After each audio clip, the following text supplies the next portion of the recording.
Hello guys and welcome back. So guys, wrist joint की ये तीसरी वीडियो है जिसमें मैंने आपको पहले ऑब्जर्वेशन पाल्पेशन बता दिया है। इस वीडियो में मैं आपको पैसिव मूवमेंट्स करके बताऊंगा। अब देखिए, पैसिव मूवमेंट्स में आपको अप्रोच कौन कौन सी पोजीशन में करना है। आपको फ्लेक्शन करवाना है, रिस्ट का एक्सटेंशन करवाना है, रेडियल डिविएशन, अल्नर डिविएशन करवाना है, और फिर आपको रिस्ट जॉइंट की ये वाला जो जॉइंट है क्लोज वाला, इसी में आपको सुपिनेशन प्रोनेशन करके भी देखना है। आपको इन सारे मूवमेंट्स में क्या चीज़ें चेक करनी है कि किसी मूवमेंट में पेन तो नहीं है, किसी मूवमेंट का जो भी रेंज ऑफ मोशन है वो क्या है, और वो एंड फील आपको कैसे दे रहा है। तो ये तीन चीज़ें आपको चेक करनी है। तो चलिए गाइस, जल्दी से शुरू करते हैं। अब सबसे पहला जो गाइस है फ्लेक्शन। अब देखिए, रिस्ट जॉइंट को मैं इस तरीके से बीच में रख के आपको दिखा रहा हूँ। आप कभी भी कोशिश करने तो देखिए, मैं बता चुका हूँ आपको दोनों हाथों में ही बराबरी से चेक करना है। अब देखिए, यहाँ से मूवमेंट में आपको क्या है, रिस्ट जॉइंट का फ्लेक्शन एक्सटेंशन कैसे करना है। देखिए, मैं यहाँ से जो अपना हाथ है उसको हाथ से नीचे सपोर्ट कर रहा हूँ, फिंगर से सपोर्ट नहीं कर रहा हूँ। फिंगर से सपोर्ट क्यों नहीं कर रहा हूँ? क्योंकि मुझे यहाँ पर मेटाकार्पोफेरेंजियल जॉइंट फ्लेक्शन नहीं कराना है, मुझे कराना है रिस्ट का फ्लेक्शन। तो आप जो हमारी कार्पल्स के नीचे मेटाकार्पल्स है, इनको होल्ड करिए। जब आप इनको होल्ड कर लेंगे तो फिर आप प्रॉपरली जो है पूरा फ्लेक्शन करवा पाएंगे। ये देखिए, है ना।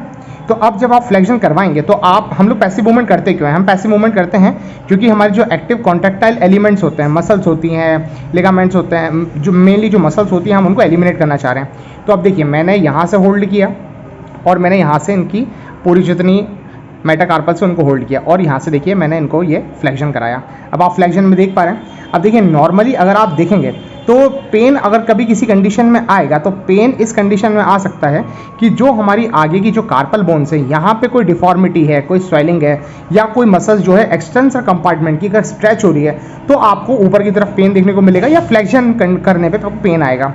नॉर्मल आप देख पा रहे हैं इसकी रेंज ऑफ मोशन क्या है। आप देखिए, नॉर्मल रेंज ऑफ मोशन जो है फ्लेक्शन की, रिस्ट फ्लेक्शन की, वो 75 डिग्री तक होती है। मतलब अगर ये नॉर्मल है और अगर आप यहाँ से करेंगे तो 75 डिग्री तक आता है। अगर उसके आगे और जा रहा है तो यानी कि ये हाइपर मोबाइल स्ट्रक्चर है, तो इसमें ऐसा हो सकता है कि थोड़ी ज़्यादा आपको देखने को मिल जाए फ्लेक्शन।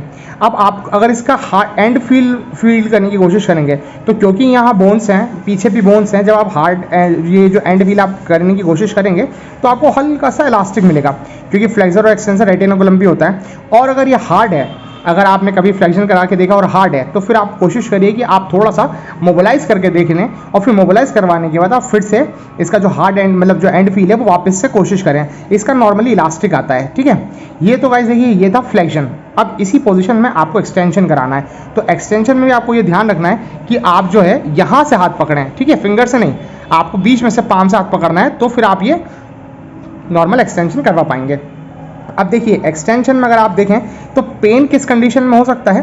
पहली चीज़, पेन अगर आप जैसे एक्सटेंड करा रहे हैं तो फ्लेक्सर मसल्स जो है हमारी वो स्ट्रेच हो रही हैं, तो फ्लेक्सर मसल स्ट्रेच होने की वजह से हो सकता है कि आपको पेन आए, या अगर आपको कोई रेडियस के साइड पे या अल्ना के साइड पे कुछ डैमेज होगा, किसी तरह की स्वेलिंग या इन्फ्लेमेशन है, तो फिर आपको पेन देखने को मिल सकता है। इसका नॉर्मल रेंज क्या रहता है? अगर आप यहाँ से एक्सटेंशन करवाएंगे, जीरो से अगर आप एक्सटेंशन करवाएंगे तो ऑलमोस्ट 70 डिग्री रहता है, क्योंकि देखिए 90 यहाँ बिल्कुल पूरा परपेंडिकुलर आता तो 90 हो जाता, तो ऑलमोस्ट 70 रहता है। 70 से अगर थोड़ा ज़्यादा है तो फिर हाइपर मोबाइल स्ट्रक्चर्स हैं। और अगर आप एंड फील की बात करेंगे तो जब आप एंड फील बिल्कुल एंड पे टच करने की कोशिश करेंगे तो आपको हार्ड एंड फील मिलेगा यहाँ पर। सो गाइस, ये देखिए पैसिव मूवमेंट था फ्लेक्शन एक्सटेंशन में। अब आप आ जाएंगे रेडियल और अल्नर में। तो रेडियल और अल्नर का करने के लिए मैं आपको बताऊं कि आपको जो है पेशेंट के हाथ में जैसे आप हैंडशेक करते हैं, आपको वो पोजीशन में होल्ड करना है। क्यों? क्योंकि देखिए, अगर मैंने यहाँ से नीचे से पकड़ लिया तो मैं इनके जो मेटाकार्पोफेरेंजियल जॉइंट है उसमें फ्लेक्शन में, उसमें साइड लाइन में मैं कुछ ज़्यादा प्रेशर डालूंगा। देखिए ये है ना। तो आपको क्या करना है, आपको अपना हैंड जो है पूरा उनके हाथ के साथ शेक करना है, हैंडशेक पोजिशन में करना है। इसको बोलते हैं snug in with your grip, ठीक है, snug in with your grip, क्योंकि मैंने अपनी ग्रिप के साथ इनका हैंड को जो स्नग कर लिया है, तो इसको बोलते हैं snug in with your grip. इस पोजीशन में हमको रेडियल डिविएशन और अल्नर डिविएशन करके देखना है। अब देखिए, पहले मैं आपको अल्नर डिविएशन बता देता हूँ और रेडियल डिविएशन, है ना। देखिए, ये अल्नर डिविएशन, ये रेडियल डिविएशन। अब अगर हम रेडियल डिविएशन की तरफ जाएंगे, देखिए ये मैंने किया रेडियल डिविएशन। तो रेडियल डिविएशन में हम क्या क्या चीज़ें चेक कर रहे हैं? हम ये चेक कर रहे हैं कि जो आर्टिकुलर ये जॉइंट है, यहाँ से जो रेडियस का यहाँ पर जो कार्पल्स को ज्वाइंट कर रहा है, कहीं आर्टिकुलर कोई प्रॉब्लम तो नहीं है, कोई बोन की कोई इनस्टेबिलिटी तो नहीं है। अगर वो कुछ कंडीशन होंगी जिसमें अगर आर्टिकुलर प्रॉब्लम हुई या इनस्टेबिलिटी हुई तो आपको पेन देखने को मिलेगा। अब रेडियल डिविएशन की आप अगर देखेंगे कि कितना एंगल आता है, तो आप इसको थोड़ा सा फोल्ड करेंगे, और क्योंकि जो हमारी रेडियस बोन है वो ज़्यादा नीचे तक आता है इसका स्टाइलाइट प्रोसेस, तो जो है इसका रेंज कम रहता है 20 से 25 डिग्री। 25 डिग्री बहुत हाइपर मोबाइल स्ट्रक्चर में मिलेगा। और अगर आप एंड फील्ड चेक करने की कोशिश करेंगे तो and field hard and field रहता है। अब सेम आप देखिए अल्नर डिविएशन, अगर मैं इनका हैंड होल्ड करके अल्नर डिविएशन की तरफ लेकर आऊँ, ठीक है, तो अल्नर डिविएशन आप देखेंगे, अल्नर डिविएशन रेडियल डिविएशन से थोड़ी ज़्यादा मिलेगी आपको। तो गाइज ये देखिए, मैं अपने हाथ पे भी करके दिखाता हूँ, ये देखिए अल्नर डिविएशन को ज़्यादा है, मगर नॉर्मल से आप रेडियल डिविएशन करते हैं तो आपको कम रेंज मिलती है। तो अल्नर डिविएशन की जो रेंज है वो 35 डिग्री रहती है। इसका जो एंड फील्ड रहता है वो भी हार्ड रहता है क्योंकि बोन्स की वजह से। और इसमें पेन आपको वही सेम कंडीशन है कि अगर कोई मसल इंजरी है या कुछ टेंडन इंजरी हुई है या अगर स्वेलिंग वगैरह है तो आपको कहीं पे पेन देखने को मिल सकता है। ये थे गाइस 4 चीज़ें, देखिए flexion, extension, radial deviation, ulnar deviation. मैंने आपको इसमें प्रोनेशन सुपिनेशन भी बताया। अब प्रोनेशन सुपिनेशन के लिए क्या करना है, आपको पेशेंट का हाथ थोड़ा सा आगे लेकर आना है, ठीक है। एक हाथ से मैं इनका जो एल्बो है उसे सपोर्ट कर रहा हूँ, और अब मेरे को यहाँ से इनको प्रोनेशन सुपिनेशन करा के दिखाना है। तो सबसे पहले देखिए मैं प्रोनेशन कराऊंगा। प्रोनेशन के लिए आपको रिस्ट के जस्ट नीचे से ही हैंड को मतलब रिस्ट को होल्ड करना है, और फिर आपको पूरा प्रोनेशन कराना है। अब ये पैसिव मूवमेंट है, इसलिए मैंने पूरा पैसिव मूवमेंट किया, और फिर मैंने यहाँ से इनको थोड़ा सा एंड फील देके ये चेक किया कि इनका एंड फील कैसे आ रहा है। देखिए मेरा एक हाथ इनके एल्बो को होल्ड किया हुआ है, आप देख पा रहे हैं, मेरा ये मैं फिंगर्स मूव करके बता रहा हूँ, और ये वाला हाथ जो है ये इनकी रिस्ट को होल्ड किया हुआ है, और ये इनका हैंड जो है पूरा प्रोनेशन में आ गया है। अब प्रोनेशन में पेन किस किस कंडीशन में देखने को मिल सकता है कि अगर कुछ आर्टिकुलर इश्यूज हैं, या फिर जो रेडियो कार्पल जॉइंट है या अल्नर कार्पल जॉइंट है, अगर यहाँ पर कोई प्रॉब्लम है तो फिर हमको प्रोनेशन में पेन देखने को मिलेगा।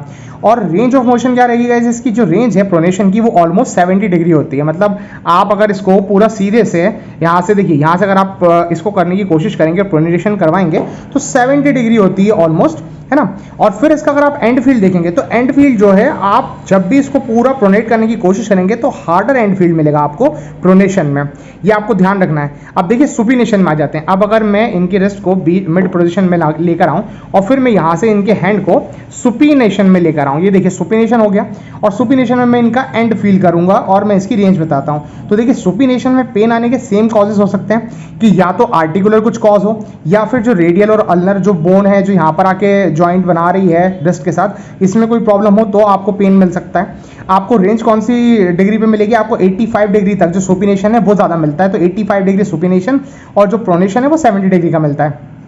अब इसकी एंड फील्ड की बात कर लेते हैं। तो एंड फील्ड जो है गाइस, जब आप सुपिनेशन का एंड फील्ड करेंगे तो आपको हार्ड भी मिल सकता है या आपको इलास्टिक भी मिल सकता है। अब ये इसलिए क्योंकि जब आप सुपिनेशन कर रहे हैं तो आपको कभी कभी होता है कि थोड़े से हाइपर मोबाइल स्ट्रक्चर्स हो, तो आपको हार्ड एंड फील्ड भी मिल सकता है और इलास्टिक फील्ड भी मिल सकता है, मगर आपको ये चीज़ चेक करनी है कि कहीं पेन तो नहीं आ रहा है। सो गाइज ये था पूरा पैसिव मूवमेंट। इसको मैंने आपको बिल्कुल नॉर्मल वेज में पूरा वास्ट में मैंने आपको बताया है कि फ्लेक्शन करना है, एक्सटेंशन करना है, रेडियल डिविएशन करना है, अल्नर डिविएशन करना है, फिर आपको इसमें सुपिनेशन प्रोनेशन करके देखना है।